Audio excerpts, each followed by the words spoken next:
Michael Imhotep, founder of the African History Network, host of the African History Network show. I'm a talk show host, researcher, lecturer, writer, and historian. I am here with one of my friends and one of our Grandmaster Scholar warriors, Tony Browder, historian and archaeologist. How you doing today, Tony? I'm wonderful, man. It's good to be able to connect with you again. Absolutely, absolutely, man. I Been a know minute. yes, it's been a minute. We've talked through Facebook, man, and been trying to catch up with you in and out of the country, things like that. But Tony was one of my first interviews that I did in 2010 when I launched the African History Network show. And we're celebrating our 13th year anniversary. First launched March 10th, 2010, the African History Network show. And many people know Tony is the author of one of my favorite books, and we use it in my online history classes I teach, Nile Valley Contributions to Civilization. If you don't have this book, you have to get this book, okay? Nile Valley Contributions to Civilization by Tony Browder. So we want to have this conversation. I was talking to Tony yesterday, Friday, and today. We want to have this conversation dealing with why Nile Valley civilization history matters.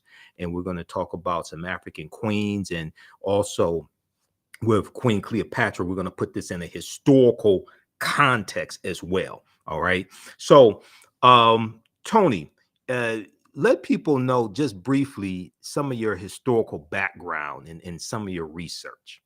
Well, I am formally trained as an artist, a graphic designer. My interest in history was piqued on February the 21st, 1977. That was probably before some of your listeners were born. That was when I met Ivan Van Sertima. Dr. Ivan Van Sertima was speaking at Georgetown Law School. He had just previously published They Came Before Columbus, the African Presence in America. And it was during that lecture that Van Sertima documented the pre-Columbian presence of Africans from the Nile Valley who had built ships, navigated the Nile River, Mediterranean Sea, and made numerous journeys to the Americas, principally in Mexico, where they brought their cargo of knowledge, astronomy, architecture, engineering, and agriculture, and influenced, helped to jumpstart civilization in the Americas, and that they were known to these ancient people as the Olmecs. And there were at least 20 large heads of these stone-carved heads of these Africans that were placed on ceremonial temples and mounds throughout Mexico. And what really blew my mind was when Van Sertima said that these Africans who had come to Mexico from the Nile Valley were from Egypt, and they were black. They were from Kush, and they were black. And this was the first time in my life I had ever heard anyone say this, because everything that I had read, everything that I had seen in television, everything that I had learned in every school that I had attended, even though they were predominantly black schools, taught just the reverse. So my mind was blown upon hearing Dr. Van Sertima's lecture, and that prompted me to begin to revisit everything that I had learned. And then I discovered what I referred to as forbidden knowledge, information, historical information, which has been intentionally withheld from certain populations in order to influence how they see themselves, how they see the world, and how they interact with others. So it was my interest in learning this forbidden history that prompted my travels to Egypt, that prompted my my writing, my interest in studying this information. And another major turning point in my life was in September of 1984, when Ivan Van Sertima, along with Charles French and Asa Hilliard, sponsored the Nile Valley Conference at Morehouse College. And that 4-day event cemented to me the power of knowledge. And the interesting thing about this gathering was that it featured not just African scholars and African American scholars, but European scholars who also understood that the historical knowledge of the past had been fragmented and had been erroneously presented as historical truths. So beginning to become aware of the fact that whoever controls your knowledge of the past controls your conception of yourself in the present has really framed everything that I've done. So the work that I've done, the writings that I've done, the study tours that I've done are all designed to introduce people to historical information that it may not have been a part of their formal educational process, but information that is critical to their ability to determine who they are and how they can move into the world and through the world and better interact with others. Okay, excellent, excellent. Now, in just a point of note, because people are asking, so today is Sunday, April 23rd, 2023. We're live right now. So people are asking that. And you set the tone for this conversation, Tony, because I got to ask you a question about the Olmecs as well. Okay. Okay. Because you just mentioned the Olmecs, right? And I teach about this in my class. And in Dr. David Imhotep's book, The First Americans Were Africans, Documented Evidence, he talks about the Olmec, Mandinka, Egyptian or ancient Kemetic connection. Okay. I want to have you explain that in just a minute. And then also, okay, CS, thanks for your support. If you want to support the African History Network, visit our website, theafricanhistorynetwork.com, theafricanhistorynetwork.com. You all can support us through Cash App, $, the AHN show through Cash App, and PayPal, paypal.me/the AHN show. And when you do it through YouTube, they take a third of it, just so people know, because they're trying to support through YouTube. Okay. Also, give your website, Tony, and let people know how they can support your work. And then I'm going to have you answer that question about the Olmecs. Sure. Well, our website for IKG is www.ikg-info.com, ikg-info.com. That organization turned 41 years old this past February. So we've been doing this for a minute. Yes. And it's a process that is near and dear to my heart because it's all about raising awareness and, as a consequence, raising consciousness. So with regards to the Olmec, I was blessed, brother, to have traveled to Mexico twice with Van Sertima and to see these Olmec heads. And one of the most important parts of our two journeys together was that Van Sertima took the group to the home of Alexander von Wutenow. Von Yes. Wutenow was a former German diplomat who left the German diplomatic corps as Hitler rose in power and demanded that every diplomat swear their allegiance to the Nazi party. So he resigned rather than do that and settled in Mexico City and became a historian of note. Von Wutenow had the largest collection of Olmec figurines, terracotta Olmec figurines in the world. And he literally took us through his house, took us through his museum and showed us these pieces and explained who the Olmecs were. Now, what's significant to put this in historical context, Okay. that we've got these heads, and Van Sertima was not the first scholar to write about the pre-Columbian African presence in America. Leo Weiner was one of the first scholars. And even Von Wutenow himself has written extensively on this subject matter. So he's showing us that the selection of the very clay that was used to depict these Olmecs was a dark brown clay. And they had access to various colors clay. So he very skillfully and intelligently showed us the difference between the Olmec people and the Toltec people or the Mayan people based on the type of clay that was used to represent these people. So color was an important aspect of his presentation. Another important aspect, man, is that the year, I'm blanking on the year, but the year that we met him was the year that the Berlin Wall had failed. Okay. So Von Wutenow now had an opportunity to go back to Germany because his family were very wealthy and landowners, and so he had a prescribed period of time to go back to Germany and reclaim the land of his forefathers that was appropriated during the Nazi regime. So when we came back to Mexico the following year, we met with Von Wutenow again, and he told us some phenomenal stories about his trip back home to Germany, where he had not been for over 40 years. And his colleagues, some of his colleagues who were Egyptologists, and shared with us that they had evidence of additional Kushite kings, specifically of the 25th dynasty, who are not a part of the historical record, right? So to be able to be in the presence of people who have access to firsthand documentation and can see beyond the veil and add more depth and clarity to a history that has been marginalized was significant to me, was critically important to me. And to be able to travel with Van Sertima, a highly respected scholar, who was instrumental in transforming the lives of hundreds of thousands of people throughout the United States and around the world was also critically important to me. But one other factor that hurt me to my heart was to learn that Van Sertima was denied tenure at Rutgers University because he had written They Came Before Columbus, the African Presence in America.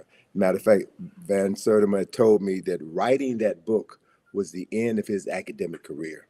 And what that says, what that Wow. speaks to, is that there are organizations, institutions, and very powerful people at play who want to make sure that certain information never becomes a part of school curricula. Certain information is intentionally withheld because it will affect the consciousness of tens of thousands and maybe even millions of people around the world. So this is no joke. This is no game. This is something that I take very seriously.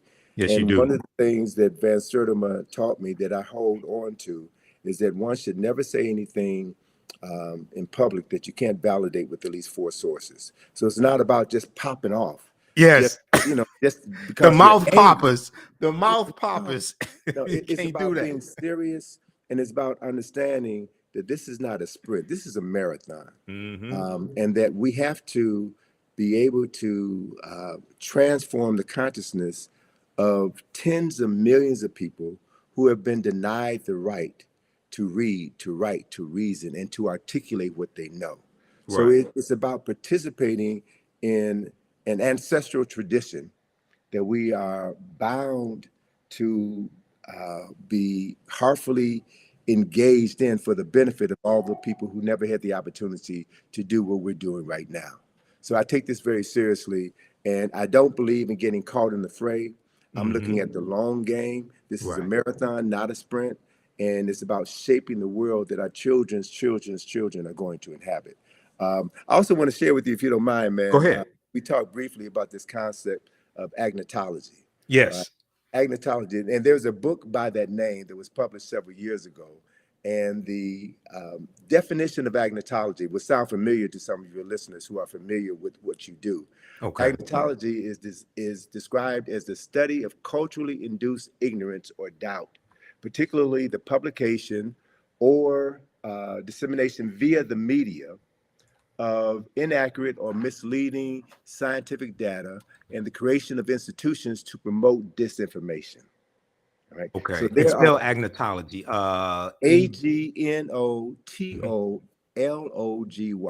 Right. agnotology. All right. Right. And I'm Uh, looking at this Stanford University Press. I'm gonna show mhm. this on the screen here. Just a second. Go ahead. Okay. And so for those of us who have been studying this form of brainwashing, if you will, or Hmm. propaganda, if you will, we should be aware of the book that was written by Dr. Carter G. Woodson in 1933 called The Miseducation of the Negro. So Right. agnotology is another word for miseducation. It is the intentional marketing of ignorance in order to move people in a specific direction. And so the media, based on my experience and my background in the media, marketing, advertising, and design, I know very clearly that the media, i.e., social media, is the most powerful form of mental manipulation ever created in the history of the world. And Hmm. so we have heard about, um, uh, you know, Russians planting disinformation on social media in order to stir up animus in the United States Right. during previous presidential elections. Correct. So, folk who understand the power of misinformation and the power of being an unseen hand in the internet, in cyberspace, you don't know where these messages are coming from. Hmm. People have a tendency to be people. A large segment of the population is addicted to this information. They're addicted to information that excites them and moves them to emote as opposed to moving them to think and process what they're doing. And so it's so critically important at this particular point in time in history, Michael, that we understand how we're being manipulated by information, and how critical it is that as we move through um, the next presidential election cycle Right. and what happens after that, how we will continue to be manipulated. Emotional buttons will be pushed. And as they're pushed, people will think less. They'll talk more and think less and engage in activities that will be detrimental to the well-being of society as a whole. So it's important to choose our arguments carefully and to have your talking points down pat and to know that those talking points are grounded in history, not Yes. mythology, not anger, not racism, but documented facts that can be substantiated. So when two people have a discussion, you bring your facts. And anyone who is a serious student of history knows that nobody knows everything. That Correct. as more information is being uncovered, it changes our perception of what we thought we knew. So it's very difficult to win an argument when you're talking with a fool. It's very difficult to win an argument when you're talking with someone who already has their mind made up. There's a saying, my mind is already made up, so don't confuse me with the truth. Hmm. So we've seen here in this country, brother, within the last 7 years, how misinformation and disinformation have divided this country to the point where we may literally be standing on the verge of a civil war, Right. where any sense of normalcy and respect between two parties with opposing views has gone out the window. So to watch what's happening right now in Congress is an indicator of what's happening all over the world. It's not just here in the United States, it's happening all over the world. So it's like we're in a fight for the soul, not just of America, as certain politicians say. We're fighting for the soul of our consciousness. We're fighting for the soul of Africa. And I think if you're going to be engaged in that fight, you have to prepare yourself adequately. Correct. There is a statement that was made by, I think it was the U.S. Army in an ad that they did a couple of decades ago. They said that the first the first battle in any war takes place in the mind. Hmm. And the first casualty of any war is always the truth, right? It's always the truth. So we have to be very clear about what we're talking about so that we can deal with the truth that stands on solid ground and Right. not a truth that liars speak in order to muddy the waters and to move people into a space where they won't be able to distinguish the truth from a half truth from an all out lie. So these are the issues that I think that are so critically important for your listeners to understand. And it's also the reason why I just finished a two-part webinar on why Nile Valley civilization matters. There's Okay. certain core information that has to be understood if you're going to engage anyone in any discussion about African history or Nile Valley history. And we've never been given the basic knowledge. So there are many people, unfortunately, who have a very pronounced presence on the web who read one book and all of a sudden become an expert on something that they know very little about. Correct. And Correct. so dealing with these issues, dealing with the larger issue is important. And that's also one of the reasons why we find here in the United States, there is an ongoing effort on the part of certain parties to suppress the teaching of African history, to suppress the teaching of American slavery. Um, so, what's happening in Florida or Virginia or Texas is nothing but an effort on the part of a certain population to control the historical narrative and to perpetuate a point of view which disassociates them from decades of violence and murder and crimes against humanity. So I understand that. I understand why they're doing what they're doing because of what they have to protect. So my response to that is not to get angry for our former oppressors for saying that they're not going to continue to miseducate us. We have a Right. responsibility and an obligation to educate ourselves. And that's what the Black consciousness movement was about in the 1960s, which led to the Black studies movement, which has opened the door for us to have this level of conversation today. And there has always been pushback. There's always been pushback. And so we have to learn from the lessons of the past. learn how our scholars, our heroes and our sheroes were able to work around these obstacles that were placed in their path in order for them to continue to get the message out and raise multiple generations of people who now have a clearer understanding of what history is and why history is so critically important. Absolutely. And you talked about dealing with facts. And I have a saying, those that have been following me on the African History Network show, if we disagree, let's disagree based upon the facts and the evidence, not the fact that you don't want to deal with the evidence. Okay. Mm-hmm. Number one. Number two, you talk about marketing. So many people know my degree is in business administration with a major in marketing from Wayne State University. The foundation of marketing is psychology. So this is why a lot of this information I understand better than many people because of my training and having a background in sales and marketing, etc. You mentioned the Olmecs a few minutes ago. I want to hit on this and have you expound on it, and then talk some more about Nile Valley civilization and why this history is so important. So many people are familiar with Dr. David Imhotep, who wrote the book, The First Americans Were Africans, Documented Evidence. He's a friend of mine. I've interviewed him probably 14 times here on the African History Network show. And on page, I'm going to pull up this citation here because we discussed this in my classes also. Page, what page is that in this book?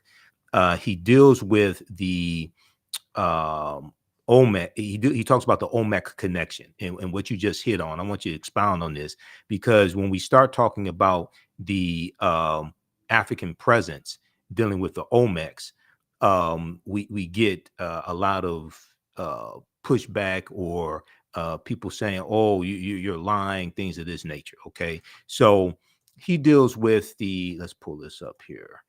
Mandinka Egyptian Olmec connection. Mandinka Egyptian Olmec connection. And I'm gonna try to flip over to this slide here. Just bear with me for a second. I gotta close out one of these presentations. All right. Let's look at this here. So he says, let's see here. Let's go to current slide. A major ethnic group. And now this is from page 82, I think it is, of the First Americans Were Africans, Documented Evidence. A major ethnic group among the ancient Egyptians were the Manding people, a Niger-Congo homeland in the general vicinity of the Upper Nile Valley is probably as good a hypothesis as any for the origin of the Manding. And let me try to reconnect here. I want to show this slide. Okay, so we'll do this and let's go here. All right, resume slideshow. That's what we need. The proto-Manding migration. The proto-Manding migration had to have taken place during the African Aqualithic period. That was a wet period in Africa that lasted thousands of years at a time when the Sahara was fertile and had river systems and great lakes. All right, now I'm going to try to, okay, so go ahead and talk about, there's some more here I'll get to, but go ahead and talk about the Olmec connection, because when we talk about the Olmecs, you have people who say, oh no, the Olmecs they had nothing to do with Africa or anything like that. Who were the Olmecs and what's the connection between the Olmecs and ancient Kemet? Sure. Well, anytime new ideas are introduced into the academy, there will be those who will reject those new ideas because reputations are built on maintaining certain concepts and ideas. Right. So, as a matter of fact, one of the foremost Mesoamerican scholars was Michael Coe of Yale University, Mm-hmm. and he railed against Ivan Van Sertima and his publication, They Came Before Columbus, and the Olmecs, the fact that the Olmecs were African. It was Michael Coe who said, and there you go. I was going to ask you if you had any images of an Olmec head. This is perfect. Yeah. It was Michael Coe who stated, and this is someone with a PhD in Mesoamerican history who taught at Yale University. Michael Coe said that the reason why these Olmec statues had broad noses and thick lips is because the people who carved those statues didn't have the tools to make thin I've noses heard and thin lips. that. All right. So that quote came from Michael Coe. Okay. Spell his There are last name, please. certain Spell his last name. COE. C-O-E. Michael Coe. Okay. Yes. And Van Sertima, in describing this particular Olmec head, and this is at Villahermosa. I think it's at Villahermosa. No. Oh God, it'll come back to me. Okay. But this particular museum is an incredible museum, man. They have one of the largest collection of Olmec heads, and the Mexican architect who designed this museum, I think it is Villahermosa. The Mexican architect who designed this museum also designed the Nubia Museum in Aswan. Okay. Right? And so Van Sertima had pointed out that the helmet, the leather helmet that is worn by this Olmec personality and several other Olmecs, is practically identical to the leather helmets worn by Nubian warriors. Mm-hmm. Right? Right. So he's drawn a number of interesting parallels between these cultures. He's got maps in his book that shows the migratory pattern of the Olmecs from the west coast of Africa, who were able to catch currents that brought them over to the Americas. And one of the other points that Van Sertima brought out in many of his lectures that people want to dismiss or not discuss at all is the fact that these Africans who made the journeys, made multiple journeys, also brought back to the Nile Valley certain products. And one of the products that they brought back was cocoa leaves. The coca leaves, the plants from the plant that is used to make cocaine. Right. And very few people talk about the fact that when a examination of the mummy of Ramesses II, one of the most significant kings in Nile Valley history, when a examination was done on the contents of his stomach, they found coca leaves in his stomach, right? And they only existed at that time. They only existed in the so-called New World. So there's so many connections that have been, so much information about these migrations that have been suppressed in academia. So the other thing is there is a marvelous book that Charles Finch turned me on to, written by a Senegalese scholar by the name of Abubakar Lam. That book is entitled Paths from the Nile.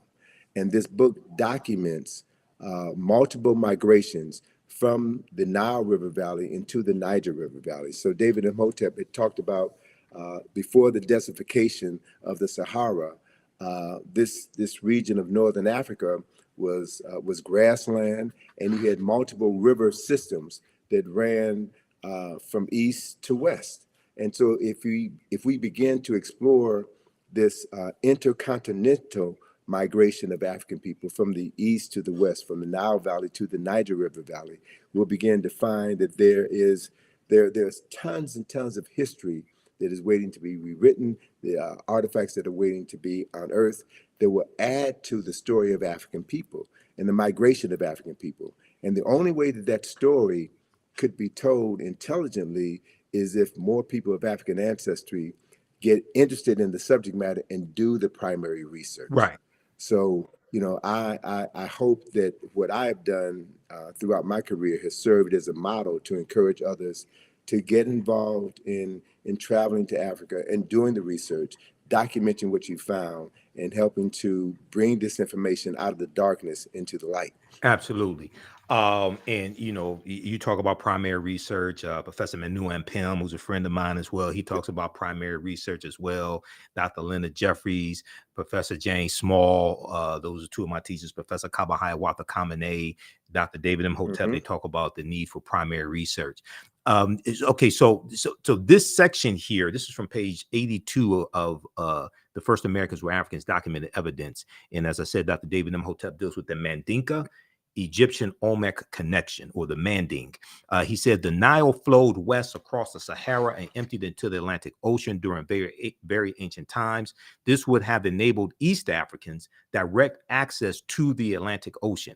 The longer route would be to sail to the Nile River north to the Mediterranean Sea and then head west to the Atlantic Ocean. When the Manding reached Central America and began mixing with the local population, they were labeled Olmecs. Okay, when the Manding or Mandinka reached Central America and began mixing with the local population, they were labeled Olmecs. The Olmecs were supposedly a mixture of the Manding or Mandinka and American Indians, or people who we would term, Native Americans, or however you want to phrase that.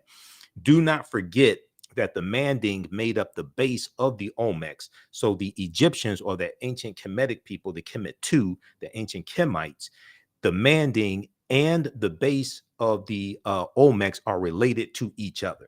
So just briefly talk about that, because there's so much, there's so many attempts when we talk about the Olmecs, and we're not saying that the Olmecs did not have any Native American ancestry or anything like this. We're not trying to take away somebody else's history. We're trying to correct history. Well, a couple of things I want to add to that. One clarification I want to make is that the Nile Valley flows from south to north, but within the lower Nile Valley, you had other river systems that flowed from east to west. So I just want to clarify one thing. So it wasn't the Nile Valley that flowed from east to west. It flows from south to north. The tributaries that flowed off of the Nile, or fed into the Nile. So what that implies, a couple of things. Those of us who have studied Nile Valley civilization, the Nile River is the longest river in the world, 4,120 miles approximately. It begins in the highlands to the south. There are two primary sources for the Nile River: Lake Nyanza in Uganda, now known as Lake Victoria, because when Europeans discover Africans, they rename things that Africans had. But that's the source of the White Nile. And then you have the Blue Nile, which comes out of Lake Tana. The Blue Nile is the primary source for 90% of the water that flows from Khartoum north into the Mediterranean Sea through Kush and through Kemet. By the time the waters from the White Nile reach Khartoum, where the two rivers join together, 90% of the water from the White Nile has evaporated.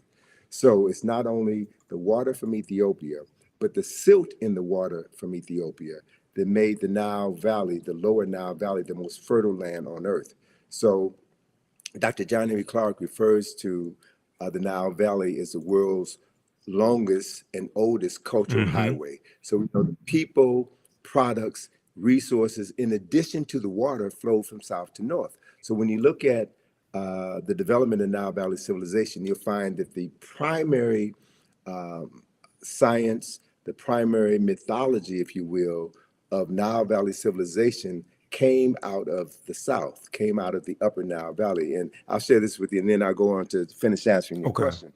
So the primary mythology of Kemet and Kush is associated with Asar, Aset, and Heru, who we know better by their Greek names, Osiris, Isis, and Horus. They're the foundational mythology of Kemet. That story of Asar, Aset, and Heru that was instrumental in the founding of Kemet from the first dynasty on, that story originated in Ethiopia at least 4 to 6,000 years earlier, among the people known in southern Ethiopia as the Omoro people. That same story is there. And as it flowed northward down the Nile, it modified over time, right? And became slightly interpreted, but that is a fundamental story. So you also had situations where as Africans migrated from south to the north, they also migrated from the east to the west. So there was this flow, this intergenerational transference of knowledge and technology over time and space from the east coast of Africa to the west coast of Africa. And much of that information is now really beginning to come out. And what it does, the coming of this information will shatter all of the myths about West Africa. And there are scholars now in Ghana, Senegal, Nigeria, Cameroon, and Mali, who are now talking about their ancestral migrations from the Nile River Valley into the Niger River Valley. So we're living in an age of incredible discoveries where new information is going to be coming forward. So as part of that migration of Africans from West Africa into the Americas, what we're talking about is the further transference of African knowledge and African technology. So those who have a vested interest in maintaining the concept of African people as having made no contribution to culture and civilization, they have to suppress this information. Right. So the Michael Coles of the world have to stand up. And so what we have to do is we reassemble the fragmented pieces of African history. We have to be able to look at exactly what you said, the omics. And Van Sertima talked about the fact that the omics, the remains, the physical remains of omics were found in many of the royal tombs in Mexico, and that they comprise, I think he said, about 12% of that population. So what we're looking at is an influx of Africans with advanced technology coming into a society and helping to jumpstart civilization in that society. And you also had other people coming from other areas into that same society as well. So as Van Wooteno and others have pointed out, there are other people from other parts of the world who made contributions to the culture that was established by the Olmecs.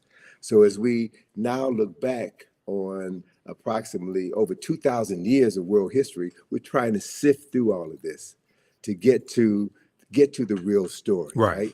And so the main point is we don't have to say that Africans invented everything in America, that Africans were the indigenous population in America. We don't have all of the evidence at this point in time to stand firmly on the truth to say that, but we can say beyond a shadow of a doubt, based on the archaeological and historical information that we already have at our fingertips, that Africans from the Nile Valley played a pivotal role in helping to jumpstart culture and civilization in the Americas 2,500 years before Christopher Columbus was born.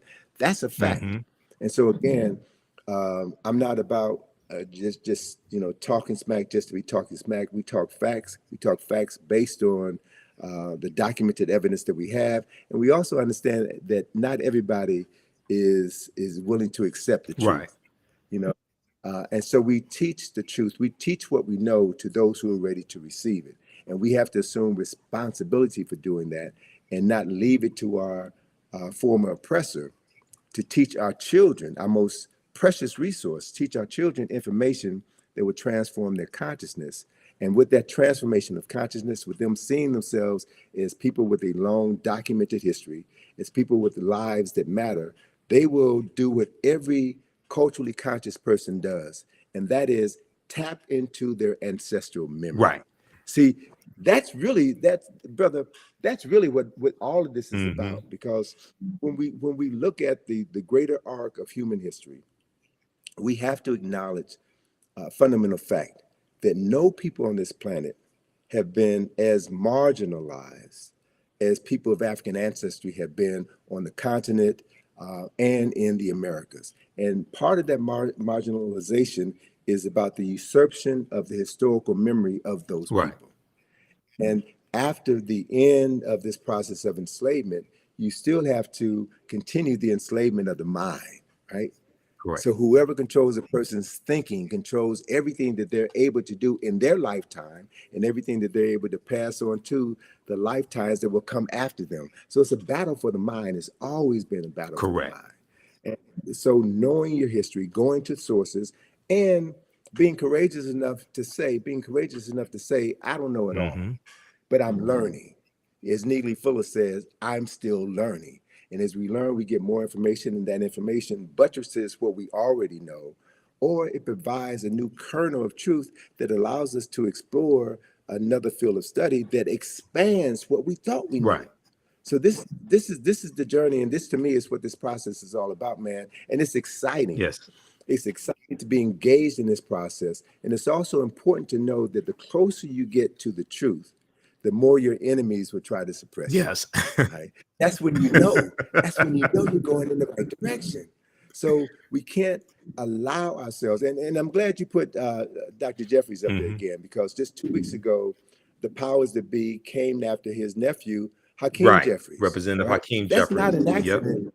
That's not an accident that is happening now. And they're bringing up issues that came to the fore in, what was that, 2001. 2001. Issues from 20 years ago, they're bringing it up. Why? Because Hakeem Jeffries represents this phenomenon that I'm truly beginning to embrace and wrap my mind around. And that is the major reason why people of African ancestry are still here. The reason why we have not been exterminated is because of the power that we carry within us, this genetic memory that has been driving us and allowing certain people within our group to overcome seemingly insurmountable odds. So it's not just us doing this, it's the ancestors working through us. And it's the acknowledgement of the ancestors, which has always been our greatest power, our greatest resource. So whatever others can do to make you feel that to be African is to be ignorant, to be African is to be shameful. Deny your African ancestry means that you deny your ancestors, which means you cut yourself off from your only salvation, right? So there, and unfortunately, brother, there are many of us, many of our people who deny that they're African, who deny that African people have ever done anything of any significance, who've bought into the narrative, bought into the lie. Those people will be marginalized by their unwillingness to embrace a larger historical truth, and that's on them. Right. Not everybody is going to get it. Not everybody is capable of understanding what is at play, and that are those people who have always been in opposition to the restoration of the African mind, the restoration of African consciousness, will always fund those people who will undermine this effort. That has always been the case. That's part of what COINTELPRO is about. Counterintelligence program, yes. Yes, and also the use of government infiltrators to undermine organizations that were working on behalf of the advancement of African people. The Black Panther Party was infiltrated by these people. Anyone who saw Judas and the Black Messiah, right, saw that. And that story hit home to me because I'm from the west side of Chicago. You know, I know about Fred Hampton and Mara Clark. I was a freshman in college when Fred Hampton and Mara Clark were murdered. Went to school with a young lady who was in the house the night of the murder. So to have her give her description of what happened, and then to read in the newspaper, the Chicago Sun-Times, or to watch on the news, Mayor Daley, Edward Hanrahan, and other government officials give their version of the story, that's when the covers came off for me. That's when I began to realize that the media lies, the politician lies, that people have a vested interest in perpetuating a false narrative in order to maintain their power and suppress any effort on the part of African people to free their minds. So these issues are critical, man. And we cannot, you know, we cannot have a short-term memory when we're dealing with long-term issues. Look at what happened in the 60s. Look at the rise of the Black Power movement, the Black Consciousness movement, and the things that the government did to shut that down. The introduction of drugs into our community. Again, I'm from the west side of Chicago, so I can tell you specifically what happened when cocaine was allowed to come into the community unabated. What the film, and this is again the power of the media, what the film Superfly did to destroy conscious Black folk on the west side of Chicago. The original Superfly with Ron O'Neal, the original Superfly. Exactly. Exactly. So I was in Chicago, man, when that film came out, and I saw how cocaine when the blaxploitation movies, and very quickly, and I know we only have a few minutes left here because I know you got to run. A couple things I want to hit on that, but very quickly because people are asking. Also, if you want to support the African History Network, you could do so.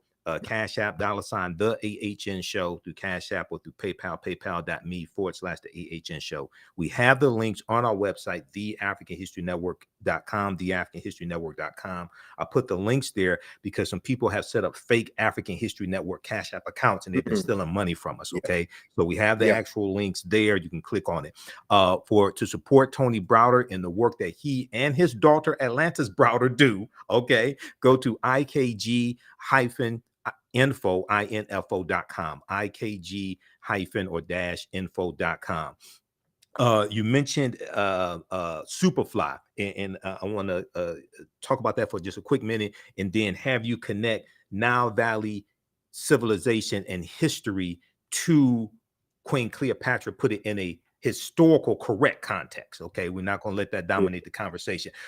Nathan McCall, the author Nathan McCall, he had a book out in the 1990s called Makes Me Want to Holler. African-American man makes me want to holler. And I read his book, and he talked about how in the 70s the movie Superfly made he and his friends want to sell drugs, to live that type of lifestyle. Okay. And he ended up going to prison. He became a journalist. I think it was either the Washington Post he ended up writing for. Washington Post. Yeah, I read his book, and his book was fantastic. And I had the book on tape, but that deals with the power of the media.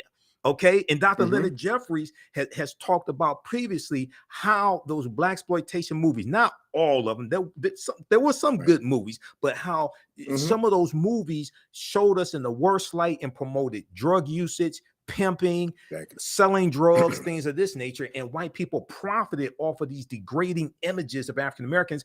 Right after Dr. King's assassinated in 1968, Malcolm X assassinated in 65, the Black Panther Party for Self-Defense is infiltrated and largely derailed. Okay.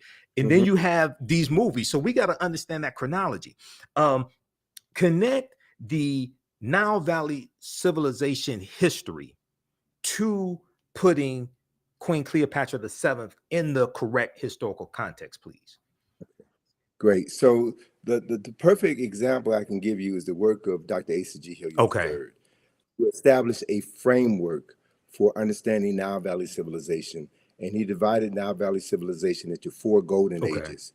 The first golden age was dynasties 3 through 6, when all of the Mir or pyramids were constructed. The second golden age was dynasties 11 and 12,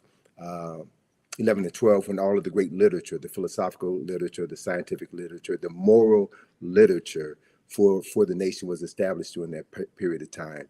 The third golden age and the longest golden age is dynasties 18 and 19, when Kemet was forced to become an imperialistic nation because of continued intrusions from the north. And then you have the last golden age, the fourth and final golden age, which is the 25th dynasty, which is what Dr. John Henry Clark referred to as Africa's last great walk in the sun. It was the last time in history that Africans were the wealthiest and most powerful people on the planet.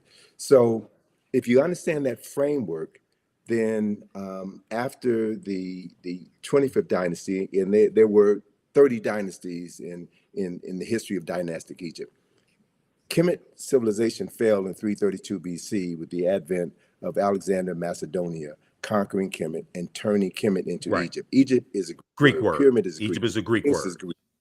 So most of the names of African places and things and people have been changed by non-African people. So if you don't know the original names, you'll never be able to understand the history, the culture, the science, the philosophy, and the concepts as they were originally created. Let me give you one example of that. Pyramid is a Greek word, which means little flat cake, like a pancake. The original word for that structure is mir, M-I-R. And the word mir means the place of ascension.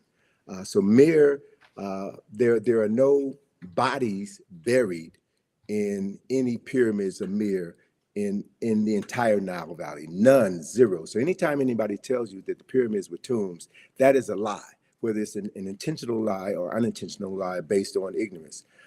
Mir were always built over tombs. The tombs were underground. So the word mir means the place of ascension, the place of ascension. And the purpose of a mir was to facilitate the ascension of the soul buried underneath it into heaven, where that soul would be reborn. And they were very specific about where in heaven a soul would go to be reborn. So the first text which documented this journey of the soul into the afterlife was carved in the burial chamber of a tomb known as the Pyramid of Unas, right? So it's in his burial chamber where you find the oldest written religious documents in the world were inscribed on the walls of this particular tomb that talks about the soul, that talks about the process for the salvation of the soul, that talks about the judgment of the soul, and the place where souls go to be reborn. So the framework for Western religions can be found in the Nile Valley. So it's important to reclaim the names. It's important to understand chronology and history. So in that Yes. context, Alexander of Macedonia conquered Kemet in 332 BC, and the word Egypt derived from the name Ha-Ka-Ptah, which is the temple of the spirit of Ptah in the city of Mennefer, which was later renamed Memphis by the Greeks. And so that word Ha-Ka-Ptah became Aegyptus, which was Latinized and became Yes. Egypt. That's how that word devolved. Not evolved, it devolved because it lost its essence through the evolution of the word. And so once Alexander conquered Kemet, then he became so enamored by the 3,000 years of historical knowledge that he had inherited by virtue of conquest. And so he no longer referred to himself as Alexander, son of Philip of Macedonia. He called himself Alexander, son of Ammon, son of Amen, the unseen presence of God Right. Almighty, which is a upper Nile Valley concept, right? And so the Greek rulers then descended from Alexander's line. And Cleopatra is the last of these Greek rulers. So Cleopatra, for all intents and purposes, Cleopatra was not African. She was not Kemetic in the literal sense of the Right. word. And so my thing is, don't get caught up in Cleopatra. Mm-hmm. There are other personalities of more historical and cultural significance who we should be focusing our attention on. So I would bypass Cleopatra discussion and focus on Queen T, who was one of the baddest queens in human Right. history. She was one of the most powerful rulers on earth. She was the wife of Amenhotep III, and their statue in the Egyptian Museum in Cairo is the largest statue in that building. And anyone who looks upon that statue could see the nationality or the race, if you will, of who these two African people were. And it's very clear that we understand the chronology. Queen T was the wife of Amenhotep Right. III. The son was Amenhotep IV, who changed his name to Akhenaten. And Akhenaten's son was the person that we call King Right. Tut. So if you understand the history, understand the chronology, you can focus your attention on subject matters that are more worthy of discussion than Cleopatra. Not to dismiss her summarily, but Cleopatra is about as significant as Meghan Markle is. I'm just saying. Right. Right. Context is everything. Right. Context is everything. Right. So look at, and there, thank you for that image of Queen T. Now, that's a very small Mm-hmm. image of Queen Mm-hmm. T. And what I would also suggest those of your listeners who live in New York, go to the Metropolitan Museum, the Met Museum, and you'll see an image of Queen T in the Met Museum. But that image of Queen T has half of her face destroyed. And there was an article that was written in the 1970s that was an attack against African-centered scholars. And Asa Hilliard brought this knowledge to our attention. The people from the New York Times had interviewed him as part of this same debate that folk are having right now about Cleopatra and African history. And Asa Hilliard showed this image of Queen T. And this image of Queen T, I love it so much because it reminds me so much of my dear friend, Dr. Francis Cress Yes. Wellison, with the afro, the stern Yep. look, and a woman who was clearly in control of herself and her destiny. So Asa referenced that face of Queen T in the Metropolitan Museum with half the face knocked off. So they had an opportunity, the New York Times had an opportunity to tell the truth, but they chose not to. Right. And so these are the games that we're playing with, and we have to, be very careful about who we get our information from. We should read everything, but read everything with a critical eye so that you can discern when someone is being deceptive. You can discern when you're being immersed into aspects of the truth so that you can ground yourself on the truth and not be led astray by arguments or false narratives that is designed to neutralize your strength, your power, and to waste time. Yes. You know, we really don't have any time to waste, Yeah, brother. absolutely. And speaking of time, I know you have to run, so I want you to let people know about. You told me Egypt on the Potomac tour is going to start back up. Give people the website, and then family watching. As soon as we finish with Tony, I'll let you know about my online history classes I teach on Saturdays and Sundays, because we have a class today at 3 p.m. Eastern Standard Time. Go ahead, Tony. So through our company IKG, we have been presenting this information for over 40 years. We've done numerous publications. We have numerous activities. One of our most significant activities is our Egypt on the Potomac field trip, which is something that I created in 1986.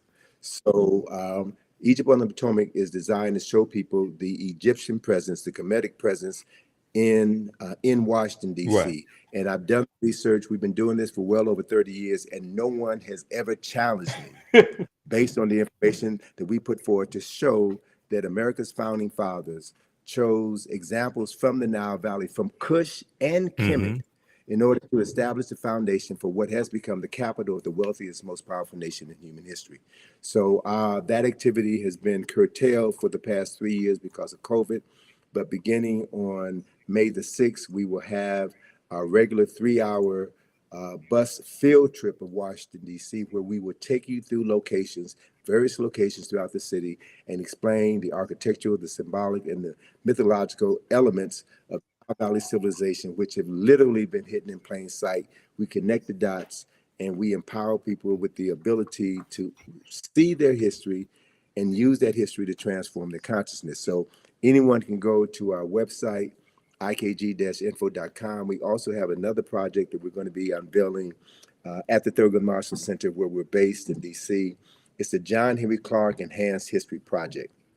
This project, we have 400 square feet of wall space where we're going to be using information inspired by the work of John Henry Clark to tell the story of people who've been written out of the respectable commentary of human history. And this project is my response to certain historical shortcomings in the National Museum of African American History and Culture, which is a phenomenal structure. The only issue that I have with it is that it begins our history in the basement, and it begins our history with slavery. Right. It doesn't talk about who we were prior to our enslavement. Exactly. So the cornerstone of the John Henry Clark Enhanced History Project is a 25-foot long mural, which illustrates 8,000 years of African excellence and success, an undeniable 8,000 years of African excellence and success, which was undermined by the Ma'afa, the European and Arab enslavement of African people. But we have come through the Ma'afa, we have survived. Yes.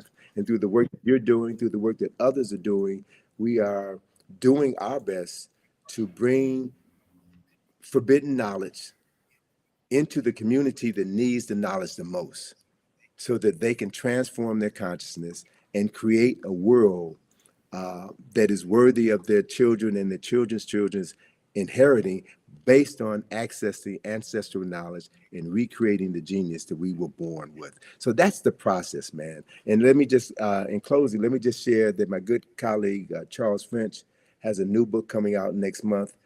It's 10,000 years of Nile Valley history. Okay. 10,000 years of Nile Valley history. So I'm really pleased to see that there's more scholars, more sisters and brothers who are doing the work and documenting a history that has been suppressed for so long. And all we have to do is read and study and create spaces within our home. Every home should have a library. Correct. Right? The parents in those homes should spend time reading with your children and having intelligent discussions about how to articulate that history. Everybody pays taxes, and our tax dollars are being used in schools to miseducate many children, Black, brown, white children in the classroom. Right. So we have an obligation as taxpayers to see to it that certain information is accessible in the classroom. And if it's not going to be taught in the classroom, we need to demand of our churches, our fraternities, our sororities, our barbershops and beauty shops to turn those spaces into spaces where we can teach our children and their parents and elders in the community who they are. Correct. So we can transform our consciousness. And I'll close on this point. You know, I'm kind of peeved that folk are spending too much time talking about Cleopatra. And I need to hear folk talk about what's wrong with Megan Thee Stallion. Woo! What's wrong with Cardi Hey, B? brother, they don't want to have that Because- conversation. Oh, let me just say quickly, and I'll let you go ahead and finish. Dude, the information I put out about the song WAP from Cardi B and Megan Thee Stallion. Now, here's the thing. When we do a systems analysis, I went through and broke this whole thing down. And I said they would never have a top white female artist put out sexually explicit lyrics like that, because they understand that whatever's disseminated becomes imitated. And they have too much respect for white women. But here's the thing. The majority of my criticism of WAP and the whole thing in the video wasn't towards Cardi B and Megan Thee Stallion, even though I would say they get 10%. The majority of the criticism I had was for Atlantic Records, a white corporation, financing this, because they would not do that for a white woman. And the baseline says there's some whores in this house and repeats that phrase about 79 times. And in the video, all the women are of African descent except Kylie Jenner. And you have white people to put together an online petition to have Kylie Jenner digitally removed from the video because you only protect what you respect. And they saw that white woman as somebody who needed to be saved. You Negroes, you can keep doing that. You can be the whores in this house. This white woman, you too good for that. Go ahead, brother. All right. So I mean, but and that's a valid point, and it speaks to exactly the point that I want to make. People who love themselves and love their women and love their children do not allow their image to be exactly. The other important issue is I travel around the world, brother. And once you get outside of America, you see a whole different world. And what embarrasses me is to see these videos on television stations in Africa, in Europe, in South America. And I would say this. In all fairness, all right, if you want to show Black women behaving this way, then let's see some white women behaving that way. Let's see some Jewish. Let's level the playing field. But it's only us because it's about disparaging us, and it's about maintaining this ideology of Afrophobia, this fear of Black folk, this disrespect for Black folk. And so we have to accept responsibility for that. So I'm not going to let Megan Thee Stallion and Cardi B off the hook. I'm not going to let them off the hook because they are rewarded for that. By Megan Thee Stallion was Person of the Year, Time magazine. They appear on Saturday Night Live. They appear on all of these programs. So what that does is send a message to young and impressionable Black women, Black girls. If you want to get paid, if you want respect, wear weave, wear these fake nails, wear all of these things that deny your true essence in order to be accepted by a community that has never had any interest or desire in you. And so these are conversations that need to be had. Many of these conversations, I think, should be had behind closed doors and not on the internet, because you never know who's listening. We need to have private conversations, and we need to talk about how we can advance the culture and present favorable images of us, because the media, as I stated at the beginning of this conversation, the media is the most powerful form of mental manipulation ever created. And we're getting played. We're getting played. So, I always encourage people to take responsibility for yourself, to think before you speak, and to think about the long-term implications of everything you do. So emotion is all right, but emotion needs to be balanced with intelligence. It needs to be balanced with the ability to articulate what you think and to associate with people who are doing the same thing. The reality is, what I've learned over my 71 years of life here on planet Earth is that this information is not for everybody. You're not going to get everybody. It ain't about everybody.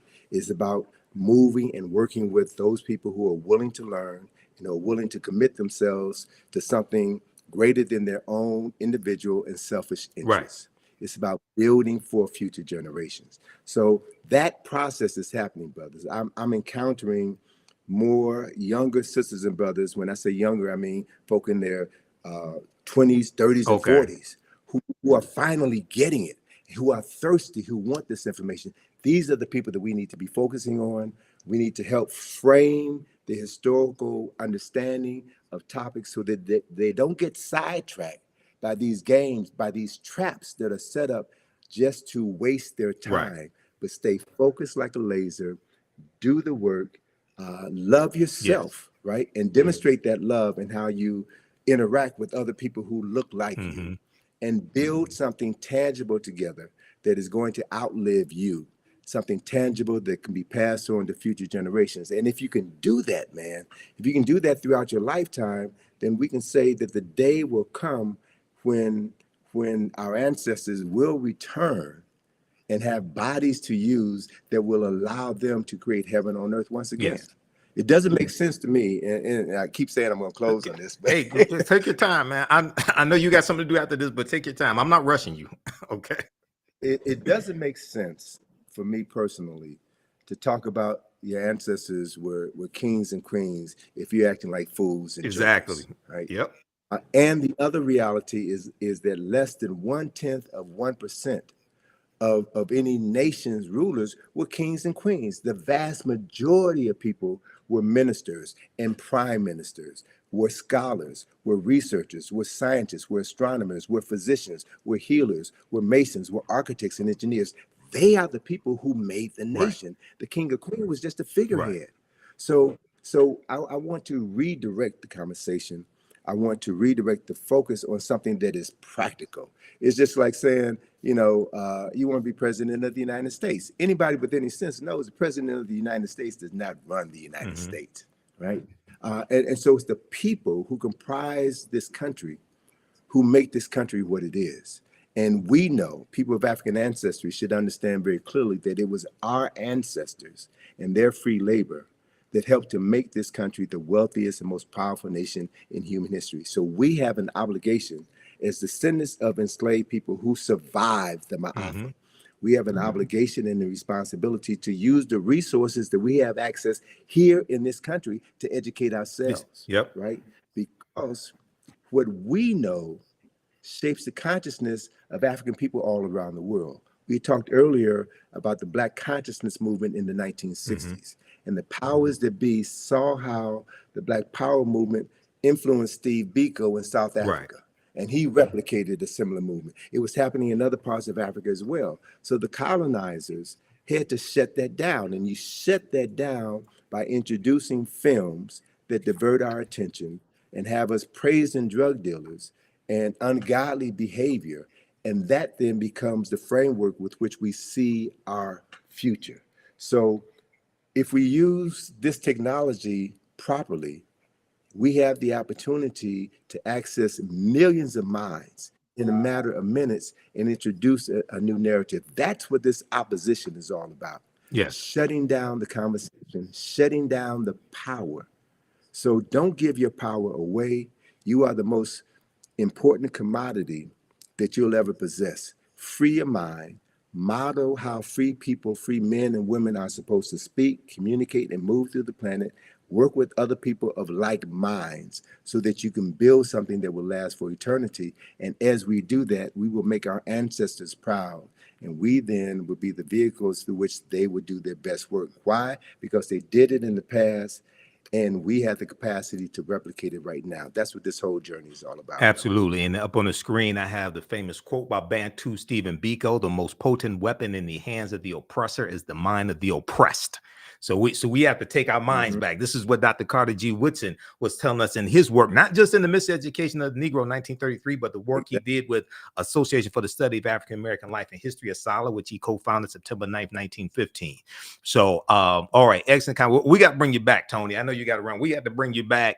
And everybody, those slides I was showing, those are all slides from the online classes that I teach. We use 2 of your books, Egypt on the Potomac and Nile Valley Contributions to Civilization, in my classes as well. I introduce a lot of people to you, Tony. I read this book back in 1994. I just got this new copy last year from Brother Haki Shakur. But my original copies from 1994, the pages were falling out. I had to get a new copy, man. But that book I read from the Browder file first. Then in 94 at Wayne, when I was at Wayne State University, I read Nile Valley Contributions to Civilization. It blew my mind, man. I haven't been right since.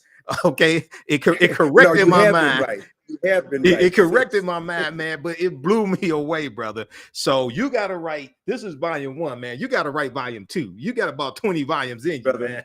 But you got to write volume 2, brother.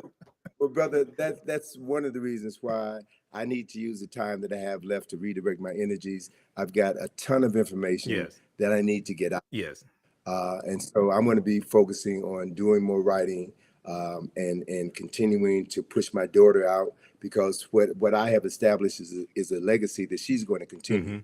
So, last December, I had some health challenges, and I was unable to travel to Egypt, take my group to Egypt. So my daughter stepped up and did it. Oh, that's good. So to Shout know out to that we're preparing the next generation, man, is really what this thing is all about. Because we're not going to live forever, and we can't do everything ourselves. So we should be training cadres of young people, man, to know who they are and to live that knowledge in everything that they do. That then is how we change the world. So, it's a pleasure to be on the program. We got to have you back soon, brother. Yep. And I'm wearing the Black Friday shirt because we're in the documentary series from Rick Mathers, director Rick Mathers, Black Friday, What Legacy Will You Leave? Okay. All right, Tony, everybody visit ikg-info.com. Support Tony Browder, support his daughter Atlantis Browder, and also support the African History Network. All right, Tony, you have a good day, brother. Hotep. All right, peace. Take care, man. Appreciate it. Peace to you. All right, everybody. So that was one of our esteemed scholars, one of my friends for years, Tony Browder. He was one of my first interviews that I did in 2010 when I launched the African History Network show. I'm going to give you a little information about the online history classes I teach on Saturdays and Sundays. I'm Michael Imhotep, founder of the African History Network, host of the African History Network show. I'm a historian, been studying history 31 years. I'm a researcher, lecturer, writer, historian, talk show host. You see me on Roland Martin Unfiltered on Fridays. I'm a political commentator as well. You see me on Faraji Muhammad show, The Culture, also.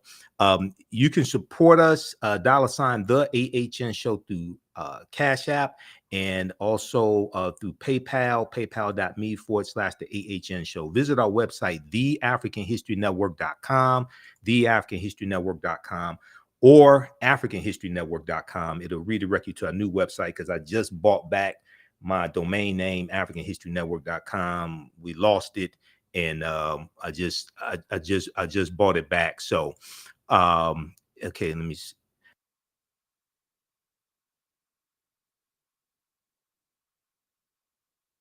Okay, I just bought back that domain name. When you go down the website, it has information about our radio show. I'm on 9:10 a.m. the Superstation WFDF Sundays, 9 p.m. to 11 p.m. Eastern Standard Time. We have our social media handles here. We'll be on live tonight, 9 p.m. to 11 p.m. Eastern Standard Time. We broadcast on Facebook and YouTube also. The African History Network on Facebook, Michael Imhotep on YouTube. We have our PayPal, Cash App information here, $, the AHN show through Cash App, and through PayPal, paypal.me/the AHN show. And you click right here, it takes you to our QR code for PayPal. We have this graphic here. This shows the actual Cash App tag, $, the AHN show, SHOW. When you go to it, it says Michael. It may show my picture. There are about 5 fake African History Network Cash App accounts I've identified. I opened up an investigation with Cash App last year. I'm still trying to get them shut down. So these other ones like $, the AHN SHO, or $, the AHNS. These are all fake African History Network Cash App accounts. They've been stealing money from us. So I teach 2 online history classes, Saturdays, 2 p.m. to 4 p.m. Eastern Standard Time, Ancient Kemet, the Moors, and the Ma'afa. Understand the transatlantic slave trade, what they didn't teach you in school. The slides I was showing you, those are all slides from the online classes I teach. We do the sessions live. All the sessions are archived and recorded. You can go back and watch them anytime. A year from now, 2 years from now, you can go back and watch the entire course. We deal with thousands of years of history and what leads up to the transatlantic slave trade taking place. When we deal with the transatlantic slave trade, we can't start our history in slavery. We have to deal with thousands of years of history that leads up to it taking place. So if you missed our class Saturday, April 22nd, as soon as you register, you can go back and watch it. Class is on sale $60, regularly $130. This helps support the research, helps support the African History Network, helps us broadcast the show. You can click right here. We have a video that gives an overview of the classes. We have a bundle pack. You can register for both classes that I teach right now. Limited time only, $100. It's a $300 value. You'll get 5 of my lectures in digital format free. Also, they'll be in a video library. The second class I teach on Sundays, and we're teaching the class today. It's going to be 3 p.m. Eastern Standard Time. Black resistance movements from the Haitian Revolution, U.S. Civil War, Civil Rights Movement, and Black Power Movement, 1800 to 1968. And we go through a look at history chronologically from 1800 to 1968, what leads up to the Civil War taking place. We look at the Reconstruction era, 1865, 1877, Jim Crow era, Great Migration, World War I, World War II, Civil Rights Movement, Black Power Movement, to understand what happened to us after slavery ended, what were the laws and policies put in place to put us in the predicament we're in today, to understand where we need to go from here, okay? So this class picks up basically where the first one leaves off, okay? It's a crucial class. I put together the curriculum for both of these courses, been studying history 31 years. We deal with, in both of these classes, there's about 80 or so articles that we reference, books that we reference, there's a ton of information, okay? So we're teaching the class today, 3 p.m. Eastern Standard Time, Black resistance movements from the Haitian Revolution, U.S. Civil War, Civil Rights Movement, and Black Power Movement. Okay, so you can register for those classes. And very quickly here, I'll show you just a brief introduction to understand the transatlantic slave trade, what they didn't teach you in school. And that I've been teaching this class on and off since 2017, okay? We use 2 of Tony's books in the class. We use 2 books from Runoko Rashidi as well. And there's in yesterday's class, there was a interview that I did with Runoko back in 2014. And we talked about Chevalier, Joseph Ballone, who the movie Chevalier is about. All right. So I'm about to re-release that interview to let people hear that information also. Okay, let me show you this here quickly. And we dealt with this. We just had our class on Saturday, fantastic class, Ancient Kemet, the Moors, and the Ma'afa, Understanding the Transatlantic Slave Trade. I'll post the link here. Mississippi River. Now, you know, somebody asked about the Mississippi River. You know, Memphis, Tennessee is named after Memphis in Egypt. Okay, we talk about this in the class. Memphis, Tennessee is named after Memphis in Egypt, and one of the founders of Memphis, Tennessee was General Andrew Jackson, who then became President Andrew Jackson. And Memphis, Tennessee sits at the mouth of the Delta, the Mississippi River, and the Mississippi River was looked at to be the Nile River of America. The Mississippi River is looked at as the American Nile. Civilizations are built along long rivers. Civilizations were built upon along the Nile River. This is something that Dr. John Henry Clark talked about as well. Okay, now, so there's a relationship between Memphis, Tennessee, and Memphis in Egypt. Now, we can't start studying our history in slavery, even when we deal with the transatlantic slave trade. We can't start in 1619. I know the 1619 project is out. There's some good information in there. There's some problems with the 1619 project as well. I wouldn't say ban it or anything like that. But African people been in the land we call the United States of America going back at least 51,700 years ago. So we can't start in 1619 or the 1440s when the Portuguese get involved, 1441 with Anton Gonzalez going into Mauritania, taking out about 12 Africans, taking them back to Portugal. We have to understand the history chronologically and deal with the 800-year occupation of Europe by the Africans known as the Moors, who entered the Iberian Peninsula, today known as Spain and Portugal, from North Africa in 711 AD, led by Tariq ibn Ziyad. So in yesterday's class, we talked about the Moors going in, fighting against the Vandals and the Visigoths, and some of the things that the Moors introduced into Europe. And it's going to be the teachings that the Moors take into Europe that bring Europe out of the Dark Ages. So when you register for ancient Kemet, the Moors, and the Ma'afa, understanding the transatlantic slave trade, what they didn't teach you in school, you can watch yesterday's class. So this course not only deals with the transatlantic slave trade, but thousands of years of history that leads up to the transatlantic slave trade taking place. August 20th, 1619 marked the 400th year anniversary of those 28 Africans or 28 Negroes coming into Point Comfort on the White Lion pirate ship. It was a pirate ship. It was an English pirate ship on August 20th, 1619, in what would later be called the colony of Virginia. This year was known as the Year of Return, as many African Americans were and continue to reconnect to Africa and are traveling to Ghana and other West African countries.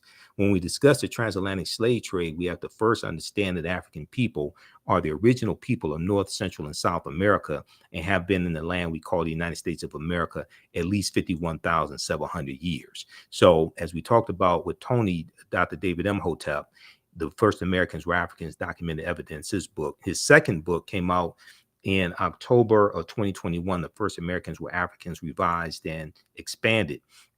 On page 14 of his book, he deals with evidence found in Allendale County in South Carolina by Dr. Albert Goodyear, who's an archaeologist at the University of South Carolina. This was a discovery made in 2004, and they found 13 different types of evidence to thoroughly document an African presence in the land we call the United States of America, going back at least 51,700 years ago.